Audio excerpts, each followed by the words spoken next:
आज गुरुवार असल्यामुळे ऑफिसला जाताना मी खास फुलं घेतली होती, कारण ती फुलं म्हणजे स्वामी समर्थांपर्यंतचं असलेलं माझं थेट कनेक्शन. हा छोटासा रिवाज मी दर गुरुवारी करते आणि खरंच सांगायचं तर त्यामुळे दिवसाची सुरुवात एकदम पॉझिटिव्ह होते. फुलं अर्पण करून शांत बसलेच होते, तेवढ्यात खिडकीबाहेर एक क्यूटसा पोपट दिसला. क्षणभर वाटलं ऑफिस सुरू होण्याआधी निसर्गाने दिलेलं छोटंसं सरप्राईज. आता पोपटाच्या गमती अजून डोक्यात होत्याच, त्याच वेळी ऑफिसमध्ये एक खास गेस्ट आल्या. त्यांचं आदराने स्वागत झालं आणि खरंच त्यांच्या येण्यामुळे ऑफिसचं वातावरण अजूनच आनंदी झालं.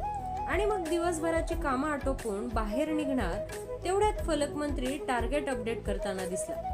बाकी सगळं विसरलं तरी चालेल, पण टार्गेट्स अपडेट करायला अजिबात विसरत नाही. आपला नॉडी मला घ्यायला आला होता, पण आजचा त्याचा ड्रेस इतका गोड होता की एकदम हिरो सारखाच वाटत होता. तर कमेंट करून नक्की सांगा बरं, नॉडीचा हा क्यूट ड्रेस तुम्हाला कसा